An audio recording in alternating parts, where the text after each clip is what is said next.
Success loves silence, not because it's secretive or mysterious, but because it needs time and space to grow. Success, like a seed, begins quietly beneath the soil. It doesn't announce itself to the world. It doesn't demand attention or validation. It simply works steadily and silently until one day it emerges tall and strong for all to see. And yet, so many of us feel compelled to tell the world what we're doing, what we're planning, and how we're going to get there. Why is that? Maybe it's a need for recognition or approval. Maybe it's the thrill of saying, "Look at me, I'm on my way." But here's the problem. The more you talk about your plans, the less energy you have to actually execute them. It's a strange paradox, isn't it? Sharing too much can drain the very momentum you need to succeed. In my years of business and personal development, I've seen this play out time and time again. People with grand ideas and noble ambitions, ideas that could change their lives, talk themselves out of the very thing they set out to do. How? By telling too many people too soon. They expose their dreams to the cold winds of doubt, criticism, and distraction. And before they know it, the fire they once felt has burned out. So today, I want to share with you the philosophy of keeping your plans close to your chest, not out of secrecy, but out of wisdom. We'll explore how to cultivate a mindset that values action over words, focus over fanfare, and results over recognition. Because at the end of the day, it's not what you say you'll do that matters. It's what you actually accomplish. Keeping your plans to yourself can be so powerful. There's a subtle relationship between intention and action. Think about it. Every time you share your intentions, your goals, your dreams, your plans with others, you're releasing a bit of that energy. You're giving away a part of the fire that fuels your actions. And in many cases, that fire is better kept contained, stoked in the quiet of your own mind, rather than exposed to the world too soon. One reason is simple. When you tell people what you're going to do, you create an illusion of progress. You say, "I'm starting a new business," or "I'm going to lose 20 pounds," and the people around you nod and smile, maybe even clap their hands in encouragement. It feels good, doesn't it? That sense of approval, that validation. But here's the danger. The mind can mistake that approval for accomplishment. You haven't actually done anything yet, but you've already tasted a little bit of the reward. And what happens next? The urgency to act diminishes. The fire cools. The dream that once seemed so vivid, so full of possibility, starts to feel like something you've already achieved in your mind. So you settle into a state of comfort, and the action, the real difficult work that makes the dream a reality, gets postponed. This is how dreams die, in the cradle of good intentions. Now, some might say, isn't it good to share your plans? Doesn't it keep you accountable? Well, accountability has its place, but only with the right people and at the right time. You see, not everyone who listens to your plans will understand them. Some will question your motives or doubt your abilities. They might not say it out loud, but their skepticism will hang in the air like a shadow over your ambition. And if you're not careful, that shadow can creep into your own thinking. Suddenly, you're second-guessing yourself. You're wondering if they're right, if maybe your idea isn't as good as you thought it was. Now, I'm not saying you should never share your ideas. No, that's not the point. The point is to share selectively, thoughtfully, and only when the time is right.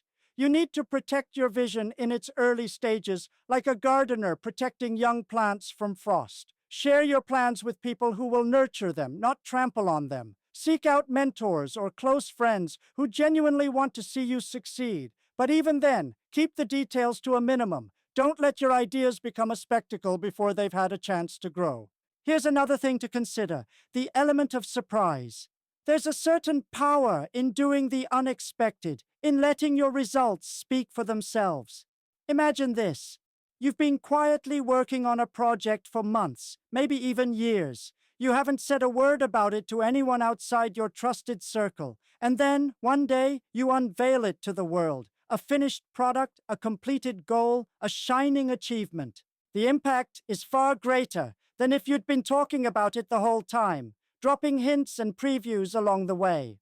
People will marvel at what you've accomplished because it came out of nowhere. It's a reminder that action is always more impressive than words. Years ago, I knew a young man who wanted to start his own business. He was full of ideas and enthusiasm, and he couldn't wait to tell everyone about it. At every opportunity, he'd go on and on about his plans, what he was going to do, how successful he was going to be, how his life was about to change. People listened politely, but over time they started to grow skeptical. Why? Because months went by and nothing happened. The more he talked, the less people believed in him, and eventually he stopped believing in himself. Contrast that with another man I knew, a farmer from the Midwest.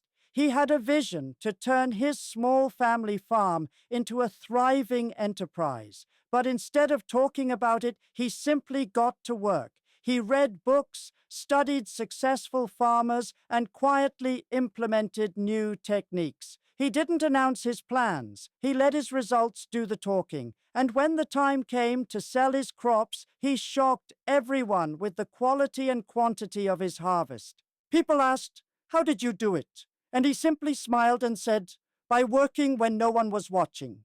You see, there's a lesson in that. The less you talk, the more time and energy you have to act. The less you seek validation, the more confidence you build within yourself. And the less you share your plans prematurely, the more control you have over your own narrative.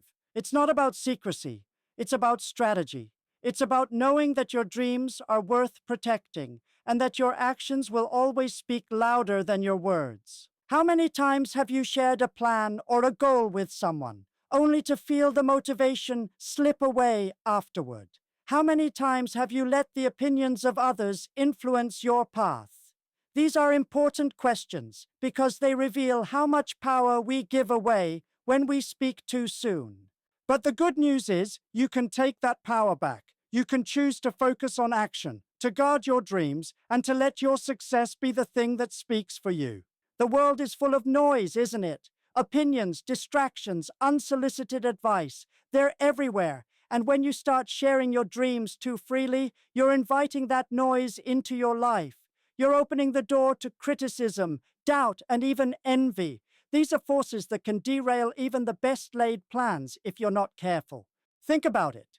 When you tell someone about your big idea, how often do they respond with genuine enthusiasm and support? Sometimes they do, but often people respond with caution, skepticism, or even subtle discouragement. They might say, "Are you sure that's a good idea?" Or, "That sounds risky," or, "I knew someone who tried that and failed." These comments might seem harmless, but they can plant seeds of doubt in your mind. And doubt is a dangerous thing. It can grow quickly and choke the roots of your ambition. But it's not just the doubters you need to watch out for. There are also the envious, the people who resent your ambition because it reminds them of what they haven't accomplished. They might not say it outright, but their subtle negativity can drain your energy just the same.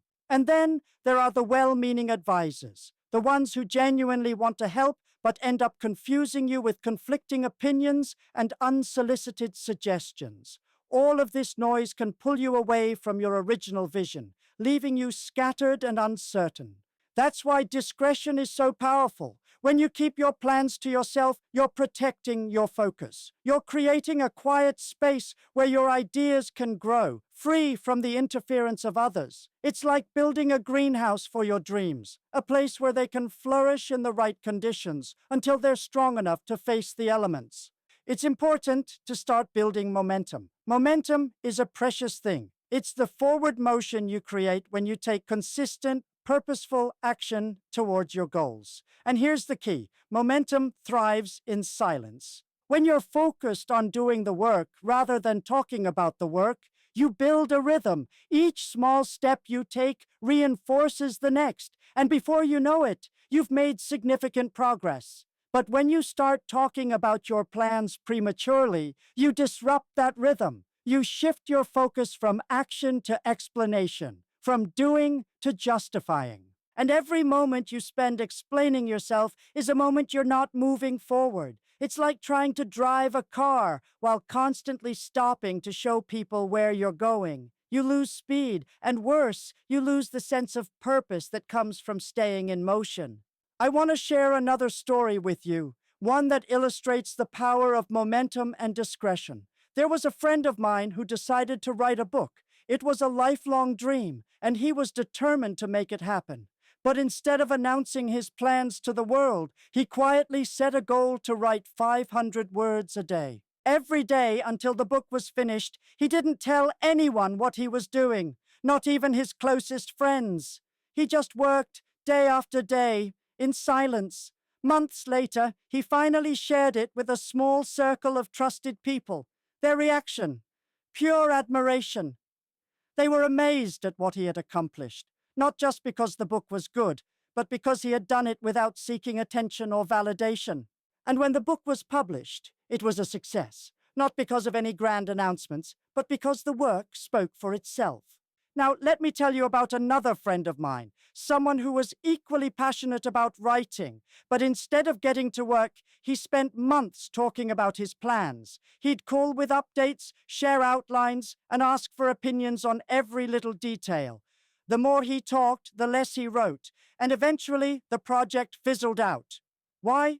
Because he spent all his energy seeking approval instead of building momentum. There's a powerful lesson in these two stories. Action breeds confidence, while too much talking breeds hesitation. When you take consistent action, even in small doses, you prove to yourself that you're capable. You build a track record, a sense of accomplishment that fuels your progress.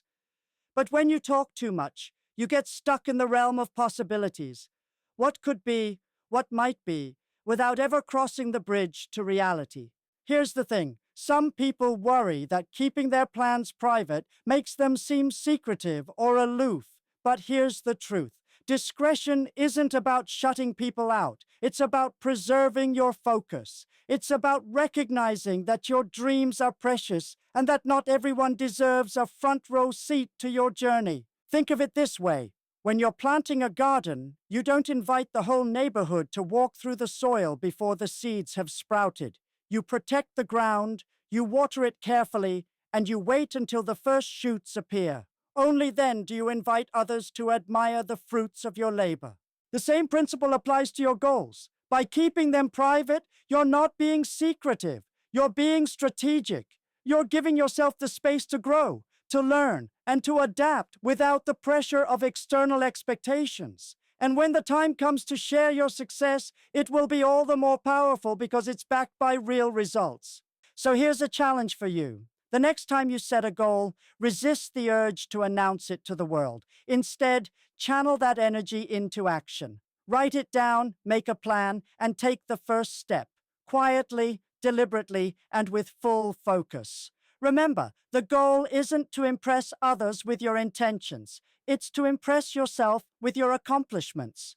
There's something profoundly liberating about moving in silence. It frees you from the weight of external expectations and allows you to operate on your own terms. Think about it. When you announce your plans to the world, you're putting yourself under a spotlight. Suddenly, people are watching, waiting, and maybe even judging. That pressure can be stifling, especially in the early stages of a project when things are still uncertain and fluid. You see, success is rarely a straight line. It's a journey of trial and error, of taking 2 steps forward and 1 step back. And when you're under the public eye, those setbacks can feel magnified. Every misstep becomes a potential point of criticism. Every delay, a source of scrutiny. But when you keep your plans private, you give yourself the freedom to fail quietly, to learn from your mistakes without the added burden of outside opinions. This is why discretion isn't just a strategy. It's a gift you give to yourself. It's a way of creating a safe space where you can experiment, grow, and refine your ideas without distraction. And here's the beautiful thing. When you're not seeking approval or validation, you become more connected to your own instincts. You start to trust yourself more deeply, to rely on your own judgment rather than the opinions of others. I know what you're thinking. Isn't feedback important? Don't I need input from others to make my ideas better? And the answer is yes. Feedback is invaluable, but it has to come at the right time and from the right people. Not everyone is qualified to give you constructive input. and not every stage of your journey is the right time to seek it. Early on, when your vision is still taking shape, it's better to focus on the work itself. Once you've made progress, once you've built something tangible, that's the time to invite feedback from people you trust and respect. I once worked with a man who was incredibly gifted at spotting opportunities. He had a knack for seeing potential where others saw obstacles. But he had one fatal flaw. He couldn't stop talking about his ideas. Every time he came up with a new concept, he'd rush to share it with anyone who would listen. And what happened? More often than not, someone else would act on the idea before he did. He gave away his advantage by revealing his plans too soon.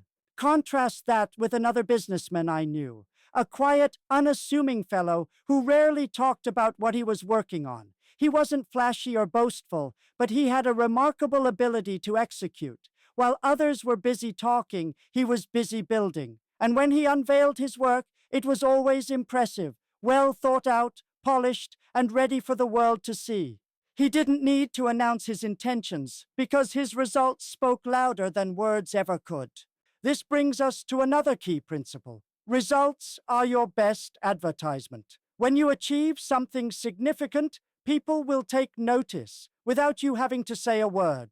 Your success will naturally attract attention, and that attention will be far more meaningful than anything you could have generated by talking about your plans prematurely. Think of it as a ripple effect. Your actions create waves that reach far and wide, touching people in ways that words never could. But there's another reason to keep your plans private, one that's often overlooked. It has to do with the power of focus. When you share your plans with others, you're not just giving away energy, you're also inviting distractions. People will start asking questions, offering suggestions, and sharing their own ideas, which can pull you in a dozen different directions. Before you know it, you've lost sight of your original goal, and your once clear vision has become muddled. Focus is one of the most precious resources you have. It's what allows you to channel your energy toward a single point, to cut through the noise and make real progress. And the best way to protect your focus is to limit the number of people who have access to your plans. The fewer voices you have in your ear, the easier it is to stay on track. What would it look like if you applied this principle to your own life? Imagine starting a new project, a business, a creative endeavor, a personal goal, and telling no one about it. Imagine working quietly, steadily, without seeking validation or approval. What might you accomplish in that space of silence? How much further could you go without the weight of outside expectations? This is the essence of what we're talking about today. The freedom to work on your own terms, the power to let your actions speak louder than your words, and the wisdom to protect your dreams until they're ready to be shared. It's not about being secretive or aloof. It's about being intentional. It's about recognizing that your energy, your focus, and your momentum are too valuable to waste on idle chatter. And when the time comes to reveal what you've been working on, when the results are there for all to see, you'll find that your success carries a weight, a substance that words alone could never convey. You'll have the satisfaction of knowing that you didn't just talk about your dreams, you made them a reality. So the idea of keeping your plans private isn't about withholding or hiding. It's about understanding the value of your energy and focus. It's about protecting the fragile beginnings of your dreams, nurturing them in silence until they're strong enough to stand on their own. It's about recognizing that action is always more powerful than words, and that results speak louder than any announcement ever could. When you choose to keep your plans to yourself, you're making a statement. Not to the world, but to yourself. You're saying, I trust my ability to see this through. I don't need applause to get started, and I don't need permission to pursue my goals. That kind of confidence is rare, and it's incredibly powerful. It gives you the freedom to act without fear, to learn from your mistakes without judgment, and to grow at your own pace. And here's the beautiful part. When you succeed, you'll inspire others. Not by what you said you were going to do, but by what you've actually done. Your actions will become a beacon, a reminder to others that real progress comes from focus, discipline, and quiet determination. You'll show them that it's not about how loudly you proclaim your intentions. It's about how steadfastly you pursue them. So, as you move forward from here, I want to challenge you to embrace this philosophy. The next time you set a goal, resist the urge to announce it to the world. Instead, write it down, make a plan, and get to work. Let your actions do the talking, and let your results be the proof. Trust that when the time is right, the world will notice, and when they do, it will be because you've earned it. Remember, success doesn't need to shout. It doesn't need a spotlight or a stage. It grows quietly, steadily in the moments when no one is watching. So guard your dreams, nurture your focus, and let your actions speak for themselves. That's the path to true success, and it's a path worth walking.